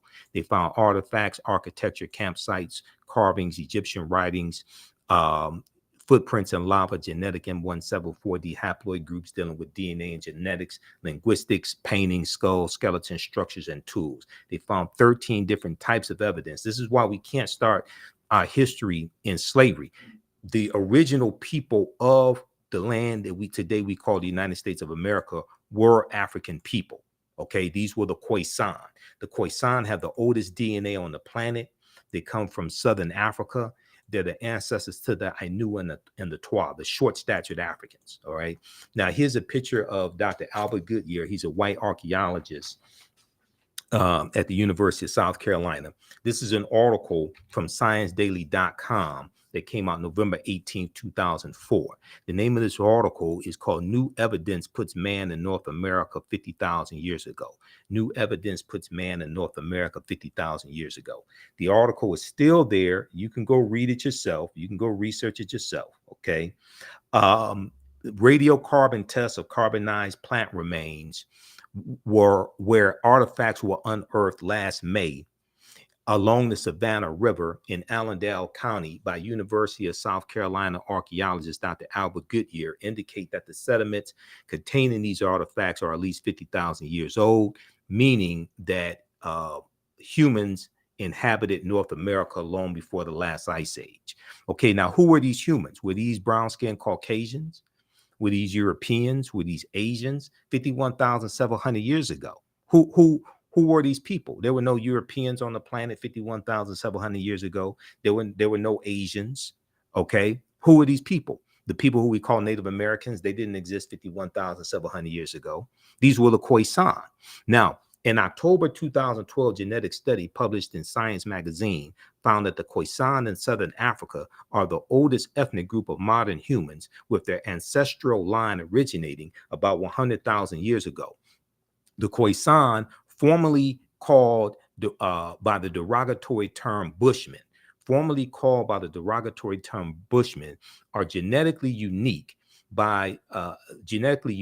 and no other currently known population had separated so early from our common modern human ancestor, according to the report. Okay, now here are two Khoisan women. These are the short-statured Africans. Okay, now the Khoisan live mainly in Southern Africa in territory spanning Botswana, Namibia, Angola, Zambia, Zimbabwe, and South Africa. They are largely divided into two groups: hunters and gatherers, known as the Sans people, S-A-N-S, and keepers of the livestock, known as the Khoi Khoi people. The Khoisan languages include the distinctive click sounds that are not found in the languages of their neighbors. So AtlantaBlackStar.com had a good article called Five Ethnic Groups That Prove the First Humans Were Black. 5 ethnic groups that prove the first humans were Black. Okay. So this is just a sample of the type of information we deal with in this class. It's a 12-week online course. We deal with thousands of years of history. We look at archaeological discoveries that have come out in the last 15, maybe going back 20 years. We look at the discovery of Tanis Heracleon that was discovered, that was revealed in 2013. They had been doing the excavation even before then. And this is the lost city of Egypt that was built around 8th century BC, okay, lost for about 1,200 years, the lost city of Egypt. And they found 16-foot tall statues, gold coins. They found dozens of ship anchors, things like this at the bottom of the sea. All right. We deal with different archaeological discoveries like this one coming out of Morocco in 2017. This one, now what we see as more and more of these archaeological discoveries come out, we see that the deeper they dig, the blacker the planet gets, the more research they do, the older we get. All right. So this discovery here pushed back the timeline about 100,000 years. And people like Dr. Charles Finch, who Tony Browder mentioned, people like Runoko Rashidi and other scholars, they've been saying that Homo sapiens are at least 300,000 years old and not 75,000 to 100,000 years old. So this is an article from NBCnews.com. We're older than we thought. New find pushes human origin back 100,000 years. This is an article from June 7th, 2017. I remember the date because that's my birthday. It's not just Prince's birthday. It's my birthday also. Modern humans evolved much earlier than previously thought, researchers reported. New discoveries at a rich site in Morocco show modern humans were hunting and probably cooking game animals 300,000 years ago, 100,000 years earlier than scientists have believed until now. So when these discoveries come out, they have to keep pushing the timelines back. You know, Juvenile had that song called Back That Thing Up, okay, like 1988, 99. They keep having to back that thing up. They keep having to back the timelines up when these discoveries come out. The deeper they dig, the blacker the planet gets, the more research they do, the older we get. New discoveries and new dating methods show that, in fact, many of the bones belong to modern Homo sapiens, and they lived as far back as 300,000 or 350,000 years ago. Now, the earliest previous Homo sapiens bones dated back 195,000 years ago, and they were from clear across the continent in modern day Ethiopia. All right. So what they're seeing now is that Africans were migrating out of the Nile Valley region of Africa much earlier than previously thought. Taken together, the findings show modern humans were dispersed across Africa long before anyone ever thought. So there's so much archaeological discovery, so much information coming out week after week. Okay, it's hard to keep up with it. So we deal with ancient civilizations, we deal with the Olmecs, we look at this history chronologically. We look at Carthage and the Punic Wars, and Hannibal Barca, the Battle of Cannae, 216 BC, and fighting against the Romans and fighting against Publius Cornelius Scipio Africanus. And Africa was not named after a Roman general named Publius Cornelius Scipio Africanus. He actually takes his surname after the Battle of Zama in 202 BC, where he defeats Hannibal Barca. And the word Africanus is Latin, which means of Africa or belonging to Africa. So, for instance, if you look at Cassell's Latin English Dictionary, 2002 edition, page 11 in the entry for a fear, or any Latin English dictionary, not just specifically this one, but when I was doing my research on language, this was one of my sources. Africanus means of Africa or belonging to Africa, and that prefix, the free referred to a Black African people in Algeria and Tunisia.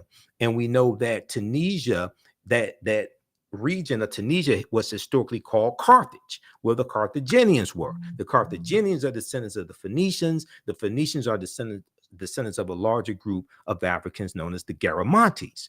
So in African People in World History by Dr. John Henry Clark, page 14 and 15, he says the Nile Valley's first age of high cultural grandeur lasted until the eve of the Christian era. Some aspects of it survived the Greek and Roman occupation of parts of North Africa. After the rise and decline of Greek civilization and the Roman destruction of the city of Carthage, so Carthage is destroyed in 146 BC by Rome. The Romans organized the conquered territories into a province they called Africa, a word derived from Afri, A-F-R-I, the name of a group of people about whom little is known. This was a new name because previously all dark-skinned people were called Ethiopians, since the Greeks referred to Africa as Ethiopia, which means the land of the burnt-faced people. Okay, so we talk about Nubia or Ta-Nehesi as well. We go through and look at an overview of these different civilizations. We deal with the 800-year occupation of Europe by the Africans known as the Moors. And look at the origin of the term Moor. The word Moor is derived from the Greek word Maros, M-A-U-R-O-S, which literally means black or very dark or a very dark color. The Romans adopt the word and call them Mari, M-A-U-R-I, like in Maurice. Maurice is in reference to a Moorish boy or a little boy. That prefix Mari is in reference to the Moors. The Mari, M-A-U-R-I, were a Northwest African people who were very dark-skinned. The Romans will refer to the region of Northwest Africa as Mauritania. Mauritania. Mauritania is Latin and means the land of the black-skinned people. You will also see the term Marish, M-A-U-R-I-S-H. One of the sources that we use in the class for documentation. Now, you don't have to buy any of these books to follow along in class. You don't have to buy any of these books, but I use this as reference to document what I'm talking about. Proper documentation ends all conversation. And when we had our conversation with Tony Browder, we talked about documentation. We talked about references. Okay, so if you read Golden Age of the Moor, edited by Dr. Ivy Van Sertima, who we talked about a lot in the conversation with Tony. This book right here, Golden Age of the Moor, edited by Dr. Ivy Van Sertima. If you look at pages 527 and 187, you'll see references to this information that I'm citing right here. All right. So it took a long time to put together the curriculum for this class. I've been teaching this class on and off since 2017. So I've been teaching like 7 years. It has evolved immensely over the years. And the class evolved from a 4.5-hour lecture that I gave in 2014 called Understanding the Transatlantic Slave Trade, what they didn't teach you in school. And that lecture was the culmination of about 7 years of research. So in the class, we deal with the 800-year occupation of Europe by the Africans known as the Moors. This information, this class also, I would say, is PG-13. You can use this with your children.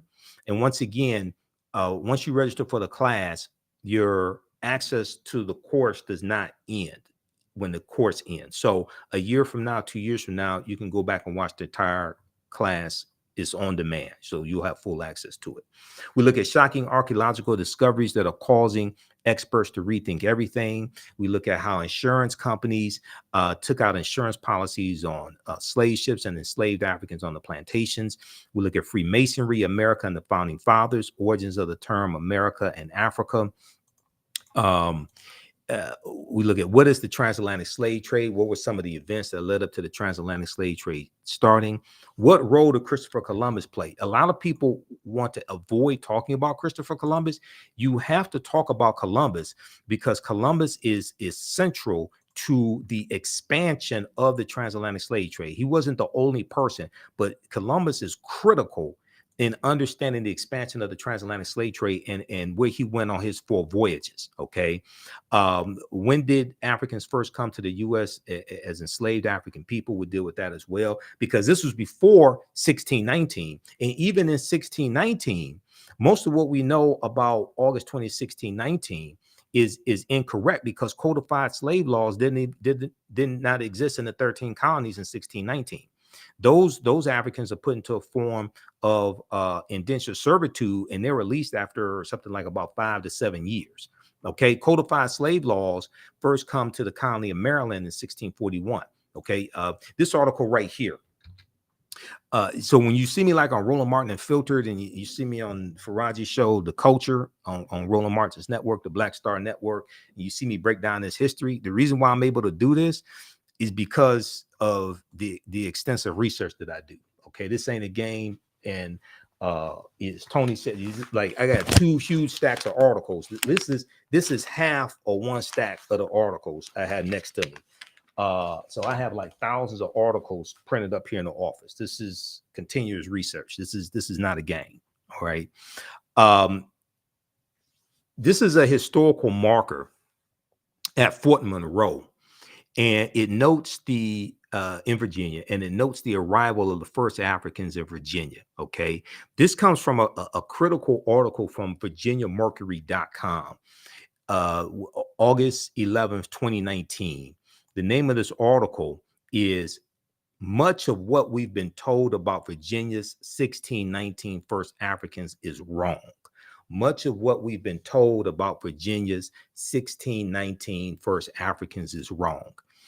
And then there were Africans in South Carolina in 1526. Now, we're not talking about Africans being here 51,700 years ago. We're not talking about Juan Garrido coming into Florida with Juan Ponce de Leon, the Spanish conquistador, in 1513. Okay, if you just look at these Africans, there's about 100 of them taken into the South Carolina, Georgia area by the Spanish in 1526, because the Spanish were here before the English come here. Okay, and we know the Spanish were the second ones involved in the transatlantic slave trade, right behind the Portuguese. And when you look at Spain and Portugal, they're right next to each other. So this is why they get, and Spain and Portugal are right above Morocco. So when we have the Moors going into Europe, this is why Spain and Portugal gets the brunt of that, because of where they are located geographically above Morocco. And when the Moors go in 711 AD, it's referred to as the Iberian Peninsula.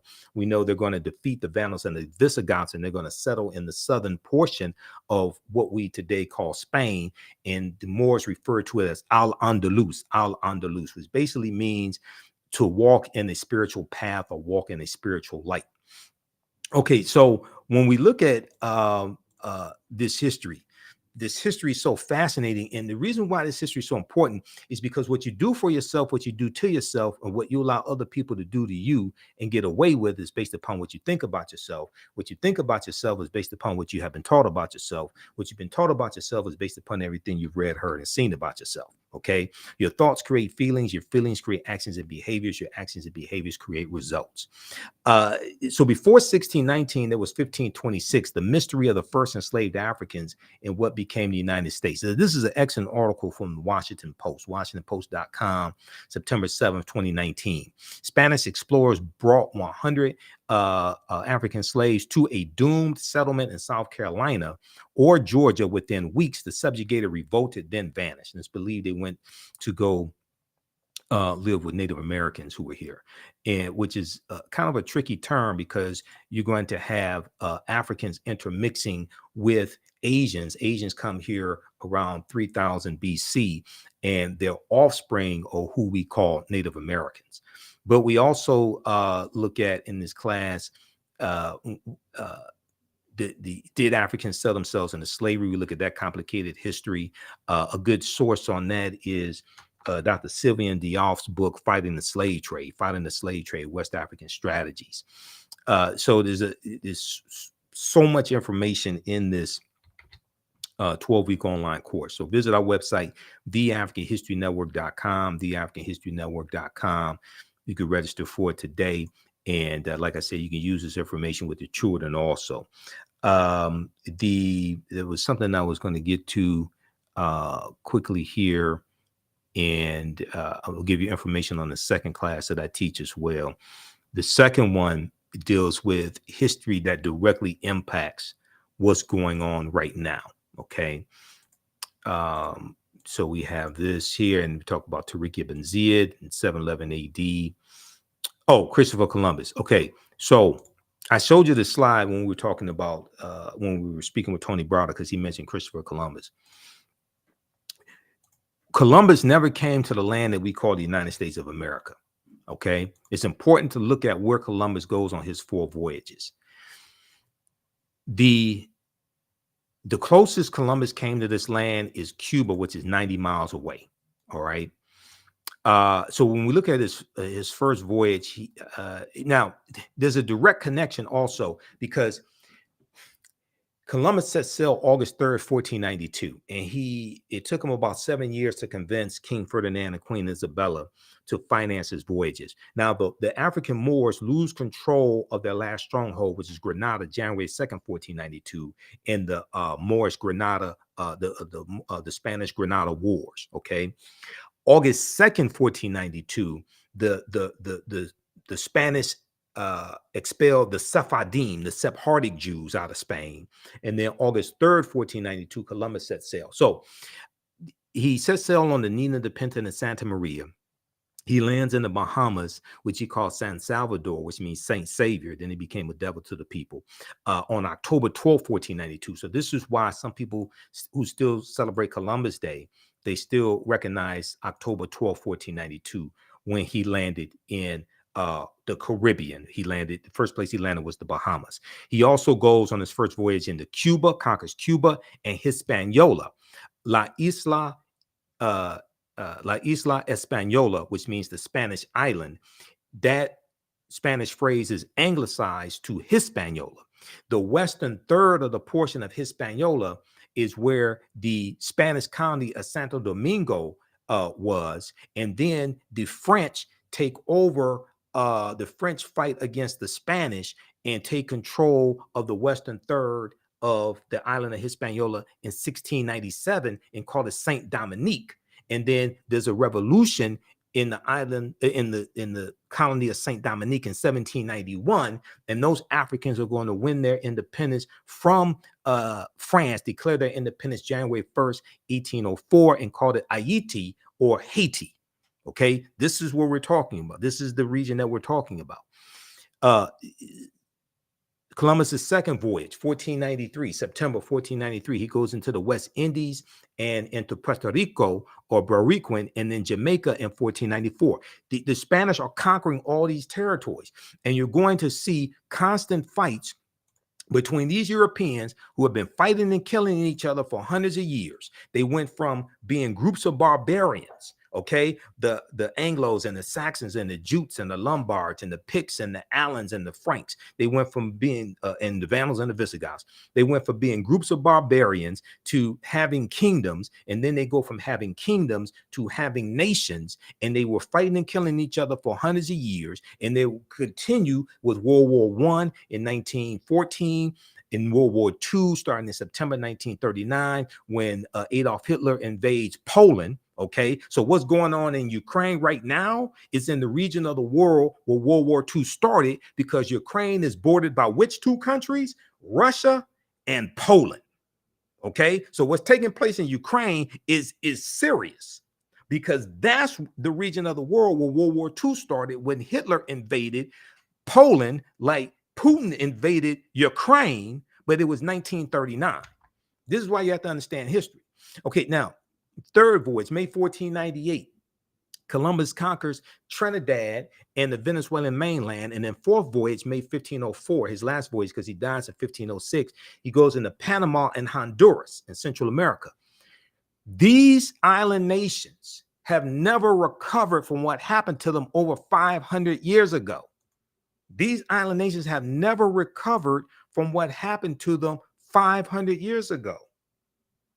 And Columbus helped to laid the foundation for slavery, racism, capitalism, and the exploitation of indigenous people, which would then lead to Right Reverend Bishop Bartholomew de las Casas going to he goes to the Pope right around 1517 or so, and says that the Native Americans have suffered enough, and that we need to stop enslaving them and and enslave exclusively African people, but also to a lesser extent white people as well. He says that, but it's going to be uh, um, more extensively African people. He said they needed to save the Native American souls. They needed to save the Native American souls. Okay. Slavery comes to the New World. African slaves were first brought to the New World shortly after its conquering by Christopher Columbus. Legend has it that one slave was included in his original crew, and they could be found on Hispaniola, site of present-day Haiti, as early as 1501. Upon his arrival in the Bahamas, and he arrives in the Bahamas, like I said, October 12th, 1492. Columbus himself captured 7 of the natives. Columbus himself captured 7 of the natives for their education, quote unquote education, he said, on his return to Spain. However, the slave trade proper, what's known as the slave trade proper, only began in 1518 when the first African cargo direct from Africa landed in the West Indies. So this deals with the Asiento de Negros, signed into law by King Charles V in August of 1518, which gave a license to slave traders to provide Spanish colonies with African slaves. This drastically expands the transatlantic slave trade, the Asiento de Negros. August 1518, signed into law by Spanish King Charles V, sometimes called King Charles I. The importation of African slaves to work in the Americas was the inspiration of the Spanish Bishop Bartholomew de las Casas, whose support of African slavery was motivated by humanitarian concerns. Bartholomew de las Casas argued that the enslavement of Africans and even some whites, proving that in the early period, slavery did not operate according to exclusive racial demarcations, would save the indigenous Amerindian or American Indian or Native American populations, which were not only dying out, but engaging in large-scale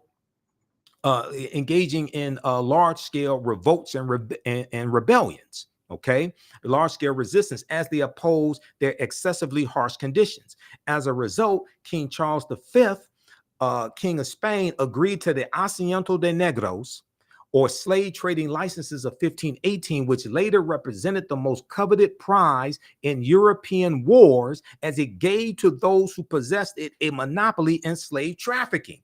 Well, Bartholomew de las Casas traveled with Christopher Columbus on some of his voyages, and he kept a diary, okay? And his diary was turned into at least 2 books. I read 2 of his books when I was in college, okay? Like Tears of the Indians or Tears of the Indies, something like that. So Columbus and de las Casas are crucial to understanding the transatlantic slave trade and its expansion. So this is why we have to look at this history chronologically. Professor Kaba Hiawatha Kamene, who's one of my teachers, and you've heard many of my interviews with him over the years, he says, to understand the existence of something, you must first understand the pre-existence of existence, okay? All right, so if you like this type of information, you can register for this online course now. You can start watching it immediately, okay? And we have a lot of archive content there. This is understanding the ancient Kemet, the Moors, and the Ma'afa, understanding the transatlantic slave trade, what they didn't teach you in school. How's everybody doing today? How you all like this type of information? Give us a thumbs up, give us a heart, give us a like. Now, I got to pace myself because I got to teach a 2-hour class as soon as I finish this broadcast. See, y'all got me going. I have to pace myself. Then I have to do a 2-hour radio show tonight, okay? So I'm going to be knocked out after my radio show is over with. We do our radio shows Sundays, 9 p.m. to 11 p.m. Eastern Standard Time. Okay, so ancient Kemet, the Moors, and the Ma'afa. Kemet, one of the original names for Egypt. This is a 12-week online course. This time around, we'll do at least 13 sessions. Okay, it's on sale $60, regularly $130. One of the best investments you ever make. and it's the gift that keeps on giving. If you want to give this as a gift to somebody, you can. You can use this registration with your family. You can use this with your children also, because I would say the content is PG-13. It's not overly graphic. I don't do a lot of cursing or anything like that. All right. And I do a PowerPoint presentation with book references, articles, video clips, excerpts of interviews I've done with some of the scholars as well. We have a bundle package. You register for both classes for only $100. So this one and the second one that I teach, Black resistance movements from the Haitian Revolution, U.S. Civil War, Civil Rights Movement, and Black Power movement. And we do the second one on Sundays, normally 2 p.m. to 4 p.m. Eastern Standard Time. Today we have to do it at 3 p.m. because I had to do the interview with Tony Browder. And I've been talking to Tony about doing an interview with him probably like 2 years. And I said, so when I talked to him Friday when I was on Roland Martin show, we were texting back and forth, talking about Queen Cleopatra, some other information. And I said, okay, so would you be available for me to interview this weekend? And he said, so we'll do Sunday at 1 o'clock. I said, okay, I'll rearrange things, because I was trying to catch him before he went to South Africa a few months ago, and we weren't able to do it. So I said, I gotta go ahead and do it. Okay, now so how you all like this type of information? Give us a thumbs up, give us a heart, give us a like, follow us on our social media platforms. YouTube, Michael Imhotep, IMHOTEP. Turn on live notifications so you know when we go live. If you want to support us, also do it through Cash App or PayPal as opposed to YouTube. YouTube takes a third of whatever donations we get, and they only pay out once a month. Okay, Cash App and PayPal is immediate, so we can use that to cover expenses. $ the AHN show through Cash App, and through PayPal, paypal.me/the AHN show.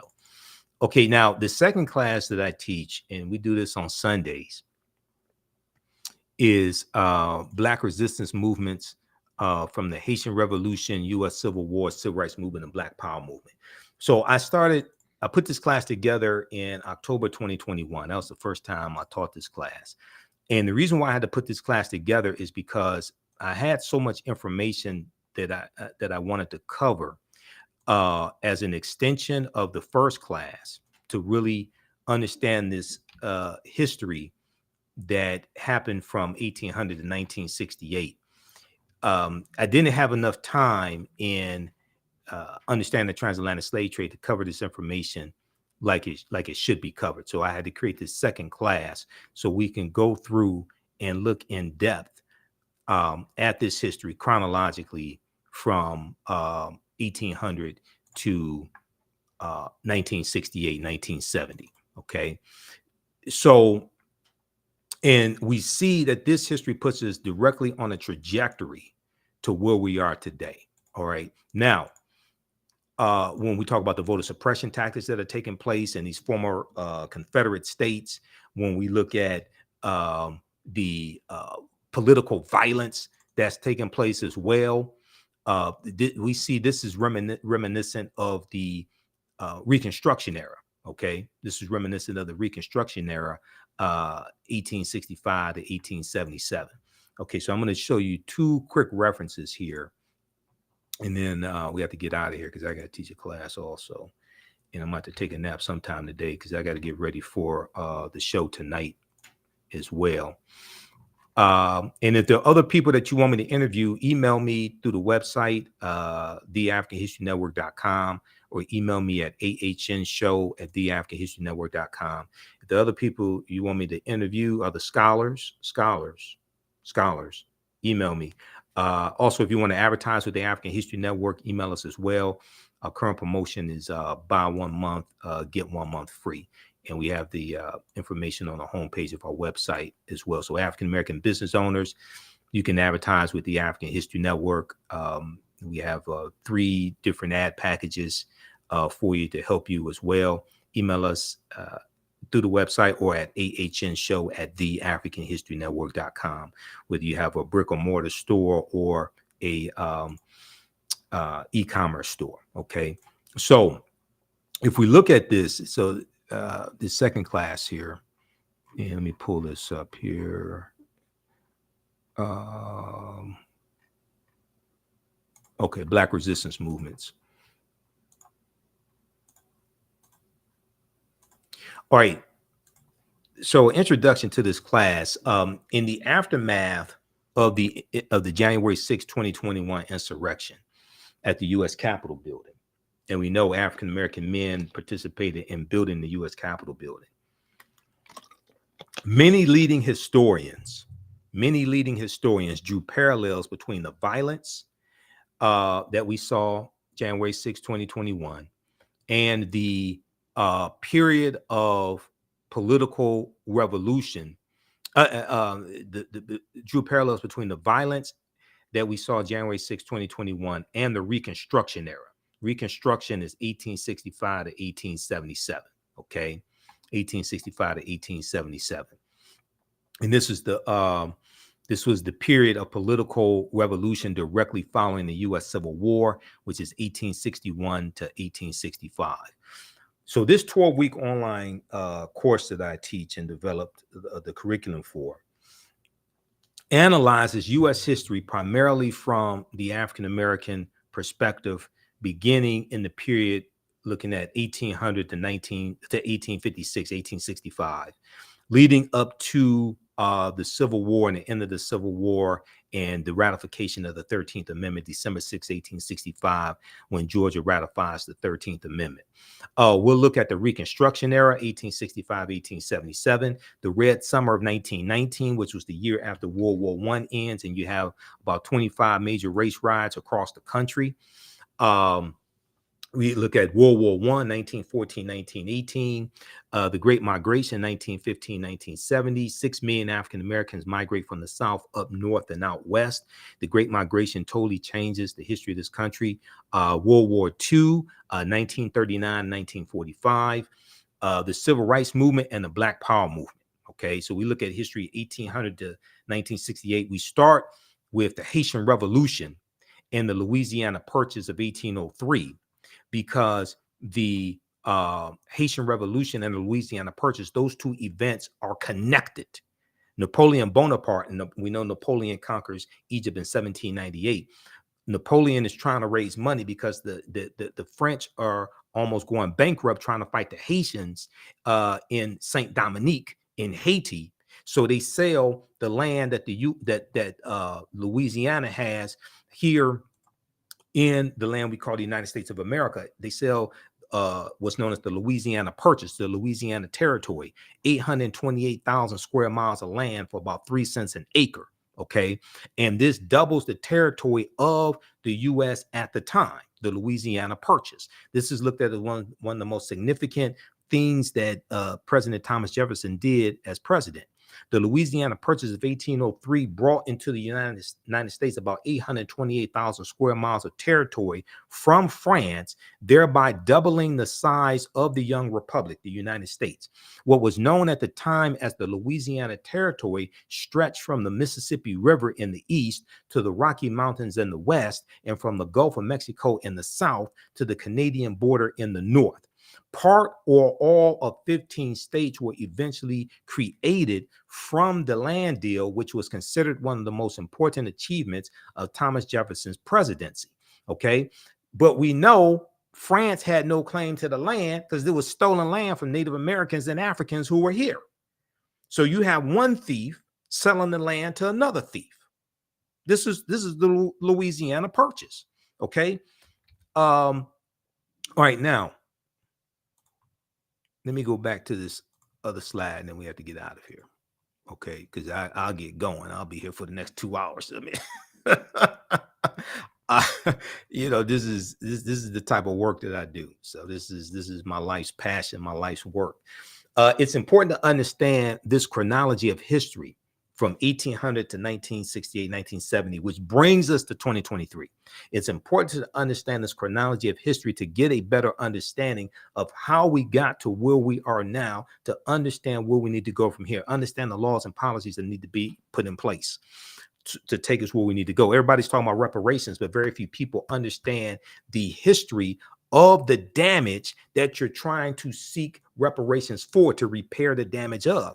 And to seek a legal remedy to a historical problem implies that you need to understand both law and history And unfortunately, most of our people don't understand either one of them.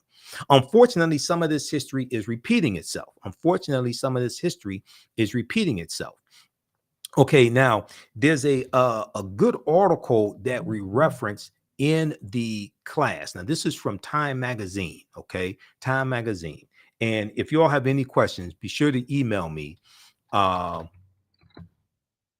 Email me at ahnshow@theafricanhistorynetwork.com, and I'll respond to I'll try to respond to all of the questions that you have as well. Okay. ahnshow@theafricanhistorynetwork.com.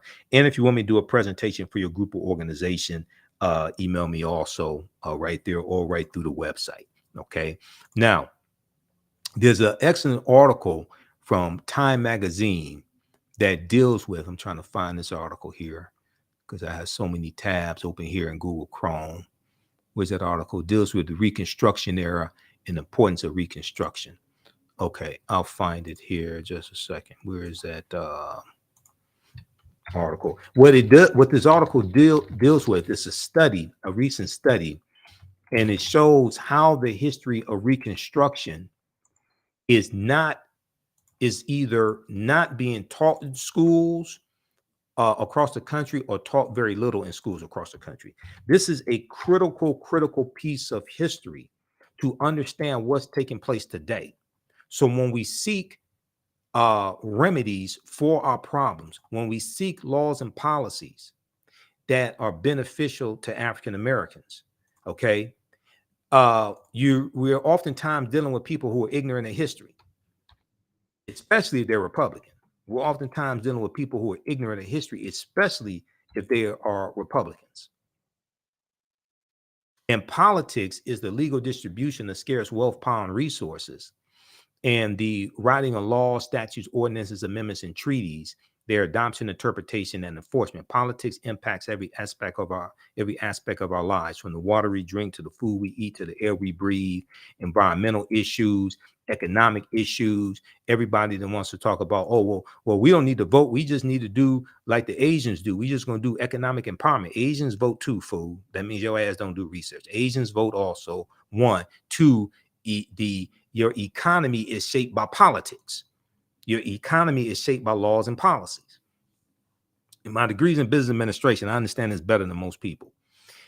A new report finds that 45 states are failing to teach students about the period that shaped race relations after the Civil War. Now, this is an article from time.com, Time Magazine.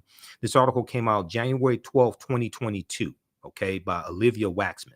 Now, in the aftermath of the insurrection a year ago at the U.S. Capitol, okay, January 6, 2021, many leading historians drew parallels between the violence and the Reconstruction era, the period of political revolution directly following the American Civil War. Eric Foner is one of the top scholars on the history of the Reconstruction era, okay? So when you study this history, you'll read about Eric Foner. Okay, let's continue. And you'll see him quoted all throughout numerous articles dealing with this history. Eric Foner said the events we saw, referring to January 6, 2021, reminded me very much of the Reconstruction era and the overthrow of Reconstruction, which was often accompanied or accomplished, I should say, by violent assaults on elected officials,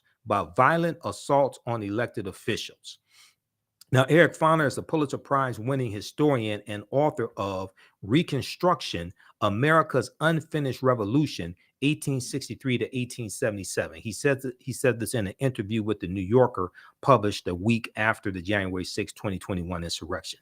Now, scholars and historians say studying the aftermath of the Civil War, which was 1861, 1865, so they're talking about the Reconstruction era, 1865 to 1877. Studying the aftermath of the Civil War can help put in context many of the most seminal events in the U.S. in recent years, from the brutal murder of George Floyd by police May 25th, 2020 in Minneapolis, Minnesota, to the voter suppression laws enacted after African-American voters played a big role in helping Joe Biden and Kamala Harris be elected president and vice president in 2020.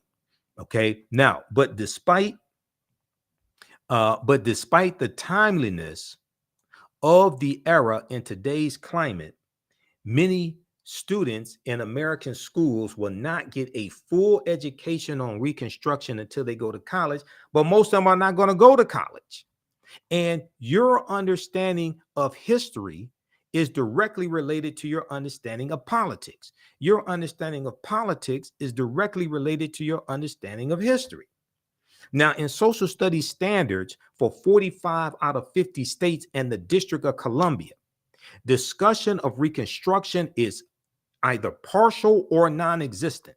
Discussion of Reconstruction is either partial or non-existent, according to historians who reviewed how the period is discussed in K through 12, kindergarten through 12th grade social studies standards for public schools nationwide.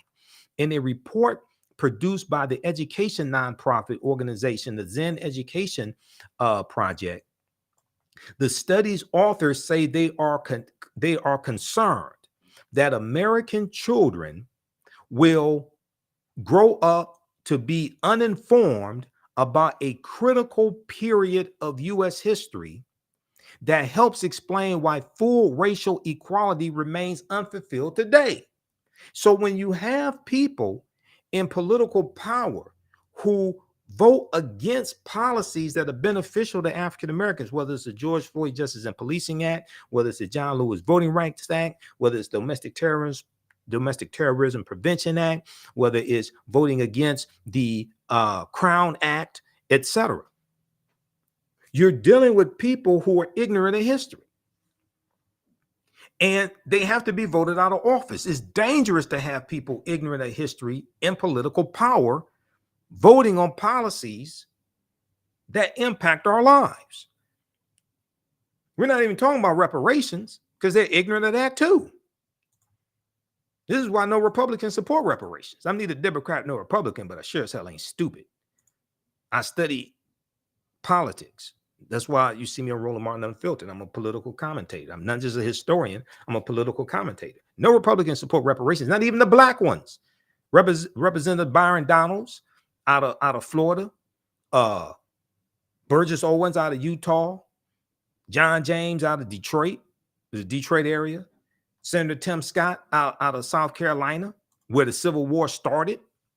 Senator Tim Scott is the one that blocked the George Floyd Justice and Policing Act in the negotiations between Senator Cory Booker, then Representative Karen Bass, Democrats, and Senator Tim Scott. He's the one that blocked the George Floyd Justice and Policing Act in the Senate. So it's not just understanding what elected officials can do for us. It's also understanding how to block and stop what they're trying to do to us, and understanding that you have to vote these people out of office. This is why we have to stop telling African Americans to exercise their right to vote. If you want to vote, if you want to exercise, you go to the gym and work out. You don't vote for exercise, you vote for power. Politics is the legal distribution of scarce wealth, power, and resources. Power and the writing of laws, statutes, ordinances, amendments, and treaties, their adoption, interpretation, and enforcement. You vote for power. You vote for power to get laws and policies put in place that are beneficial to you, your family, your community, your people. What's good for African Americans, generally speaking, is good for America. Okay? We have to stop telling our people to vote for exercise. You vote for power. When your goal changes, then the strategy that has to be put in place to achieve the goal will change. And then you get the desired result. As long as people think they're just voting for exercise, you can vote for anybody for exercise. You're not voting for Fannie Lou Hamer or Dr. King. Yes, we stand on their shoulders. Yes, we need to understand their history. Absolutely. But you're voting for today and the future. We need to understand the past. But you ain't going to casting a vote for Fannie Lou Hamer. You can write in anybody's name for that. Mickey Mouse, Donald Duck, Doc McStuffins, anybody. You can write in anybody's name. But see, when you vote with purpose to understand power acquisition and the utilization of power, then you realize that if you are just voting for exercise, you can be putting somebody into elected office who's working to dismantle the legacy and the work of Dr. King and Fannie Lou Hamer and John Lewis and Hosea Williams and Septimus Clark, okay, and Rosa Parks, when you just voting for exercise, but not for power acquisition. So voting for power is a message that has largely not been communicated to the African-American community. Your thoughts create feelings, your feelings create actions and behaviors, your actions and behaviors create results. So that concept has to be disseminated. Why? Because whatever is disseminated becomes imitated. All right, look, we got to get out of here. Register for these online classes that I teach. We have the bundle pack. You can get both classes also for $100. That's a $300 value. The classes are discounted right now for a limited time only. Hopefully you learned a lot today. Hopefully you like this type of information. We'll see you in class. I'm gonna post the link here again as well. We're doing the class today, 3 p.m. Eastern Standard Time. Black resistance movements from the Haitian Revolution, U.S. Civil War, Civil Rights Movement, and Black Power Movement, 1800 to 1968. So you can register for that class, join us in class right now also, okay? And I'll be on live Sunday, 9 p.m., 11 p.m. Eastern Standard Time, the African History Network show. You can join us here on our social media platforms, the African History Network on Facebook and Michael Imhotep on YouTube. And we'll talk about the Cleopatra controversy tonight. We'll deal with some of the history of Cleopatra. I talked about, if you saw Roland Martin Unfiltered on Friday, April 21st, I talked about Cleopatra there and some of her history. So we'll get into that discussion. And there's some other information that we'll get into as well. Okay. You can support us, $ the AHN show through Cash App and through PayPal, paypal.me/the AHN show. Remember, right now, let's correct wrong behaviors. Not over till we win. Wakanda forever. And we'll talk to you next time. Peace.